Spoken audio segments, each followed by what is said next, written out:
दोस्तों, छत्तीसगढ़ के कर्मचारियों और अधिकारियों का 11 सूत्रीय मुद्दों को लेकर कल से 3 दिवसीय सरकारी कामकाज ठप होने वाला है। इसी महत्वपूर्ण मुद्दे के बारे में हम इस वीडियो के अंदर विस्तार पूर्वक समझने वाले हैं कि आखिर किन किन मुद्दों को लेकर यह आंदोलन हो रहा है और आंदोलन की तैयारी कहां तक हो चुकी है। इसलिए दोस्तों, इस महत्वपूर्ण विषय को अच्छे से समझने के लिए आप इस वीडियो को अंत तक जरूर देखिए। नमस्कार दोस्तों, मैं हूं आपका दोस्त लोकेश साहू और आप देख रहे हैं लोकेश साहू यूट्यूब चैनल। आप सभी दर्शकों का हमारे इस यूट्यूब परिवार में बहुत बहुत स्वागत है। दोस्तों, सबसे पहले आपकी जानकारी के लिए बता दूं कि छत्तीसगढ़ कर्मचारी अधिकारी फेडरेशन की तरफ से कुल 11 सूत्रीय मुद्दों को लेकर संघर्ष चल रहा है, जिसमें सबसे पहले मोदी की गारंटी के तहत राज्य के कर्मचारियों और पेंशनर्स को केंद्र के समान महंगाई भत्ता यानी कि डीए और महंगाई राहत यानी कि डीआर का भुगतान किया जाए। इसके बाद दूसरे बिंदु पर इसी मोदी की गारंटी अनुसार वर्ष 2019 से लंबित डीए के एरियर्स राशि को कर्मचारियों के जीपीएफ खाते में समायोजित किया जाए। इसके बाद तीसरे बिंदु पर प्रदेश के लिपिकों, शिक्षकों, स्वास्थ्य विभाग, महिला बाल विकास विभाग सहित कई विभागों के कर्मचारियों के वेतन विसंगति दूर करने के लिए जो पिंगुआ कमेटी गठित किया गया था, उस पिंगुआ कमेटी की रिपोर्ट को सार्वजनिक किया जाए। इसके बाद चौथे बिंदु पर प्रदेश में 4 स्तरीय पदोन्नत समयमान को 8 वर्ष, 16 वर्ष, 24 वर्ष और 32 वर्ष में यानी कि हर 8 साल में इसका लाभ देने की मांग शामिल है।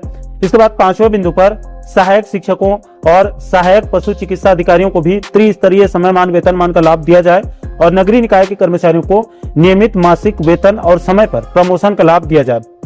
इसके बाद 6वें बिंदु पर राज्य में अन्य यानी कि छत्तीसगढ़ में अन्य बीजेपी शासित राज्यों की तर्ज पर कैशलेस चिकित्सा सुविधा का लाभ प्रदान किया जाए। इसके बाद 7वें बिंदु पर प्रदेश में अनुकंपा नियुक्ति को निःशर्त लागू करने के लिए स्थायी आदेश जारी किया जाए और वर्तमान में 10% सीलिंग यानी कि 10% जो सीमा बंधन है उसको समाप्त करके अनुकंपा नियुक्ति के लिए सीधी भर्ती के सभी पदों पर अनुकंपा नियुक्ति प्रदान किया जाए। इसके बाद 8वें बिंदु पर मध्य प्रदेश के तर्ज पर छत्तीसगढ़ में भी अर्जित अवकाश नकदीकरण को 240 दिनों से बढ़ाकर 300 दिनों का किया जाए। इसके बाद 9वें बिंदु पर प्रथम नियुक्ति तिथि से सेवा गणना करते हुए समस्त लाभ प्रदान किया जाए। इसके बाद 10वें बिंदु पर प्रदेश के कई विभागों में सेटअप पुनरीक्षित नहीं होने की वजह से अधिकारियों और कर्मचारियों की कमी को देखते हुए सभी विभागों में समानता लाते हुए सेवानिवृत्त आयु को 62 वर्ष से बढ़ाकर 65 वर्ष करने की मांग शामिल है। इसके बाद अंत में प्रदेश में कार्यरत कार्यभारित दैनिक वेतनभोगी अनियमित और संविदा कर्मचारियों का नियमितीकरण करते हुए नियमित पोस्टिंग किया जाए। दोस्तों, इन्हीं 11 सूत्रीय मुद्दों को लेकर छत्तीसगढ़ कर्मचारी अधिकारी फेडरेशन का कल 29 दिसंबर से पूरे प्रदेश स्तर में 3 दिवसीय धरना प्रदर्शन होने वाला है। दोस्तों, इस 3 दिवसीय धरना प्रदर्शन को सफल बनाने के लिए फेडरेशन की तरफ से रायपुर, दुर्ग, बिलासपुर, सरगुजा और बस्तर इन 5 संभागों में संभाग स्तरीय बैठक भी संपन्न हो चुकी है, जिसमें फेडरेशन की तरफ से जिला और संभाग के पदाधिकारियों को आंदोलन के संबंध में आवश्यक दिशा निर्देश दिए जा चुके हैं। इसके अलावा इस 3 दिवसीय आंदोलन को सफल बनाने के लिए फेडरेशन की तरफ से मंत्रालय से लेकर संचालनालय तक के कर्मचारियों और अधिकारियों की बैठक लेकर भी आंदोलन के संबंध में सभी जानकारी दिया जा चुका है।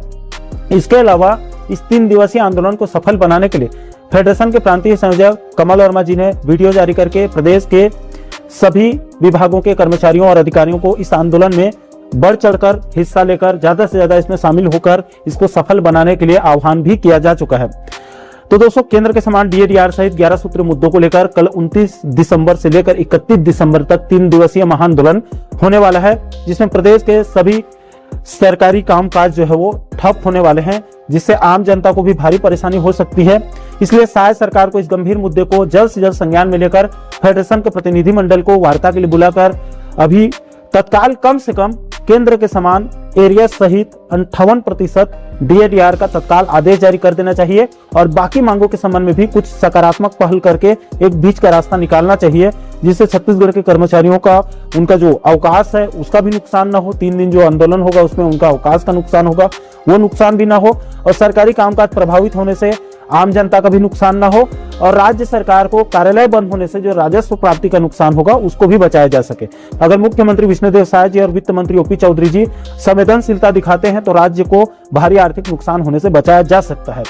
बाकी दोस्तों, इस महत्वपूर्ण मुद्दे को लेकर आप लोगों की क्या राय है? क्या फेडरेशन का आंदोलन बिल्कुल जायज है? क्या शायद सरकार वास्तव में राज्य के कर्मचारियों की अनदेखी कर रही है? क्या आप लोग इस महाआंदोलन को समर्थन कर रहे हैं अथवा नहीं? इस गंभीर मुद्दे को लेकर आप क्या सोचते हैं? आप लोगों की क्या राय है? नीचे आप लोग कमेंट बॉक्स में अपनी अपनी प्रतिक्रिया आप लोग जरूर शेयर कीजिएगा। और दोस्तों, आप आगे भी छत्तीसगढ़ और मध्य प्रदेश के कर्मचारियों और पेंशनर जगत से जुड़ी इसी प्रकार के तमाम महत्वपूर्ण मुद्दों पर आप आगे वीडियो देखना चाहते हैं तो आप हमारे चैनल को जरूर सब्सक्राइब कर लीजिएगा, ताकि आने वाले सभी नए वीडियो का नोटिफिकेशन आप लोगों तक तुरंत पहुंच सके। दोस्तों, इस वीडियो में फिलहाल अभी के लिए इतना ही। इस वीडियो को अंत तक देखने के लिए आप सभी दर्शकों का बहुत बहुत धन्यवाद।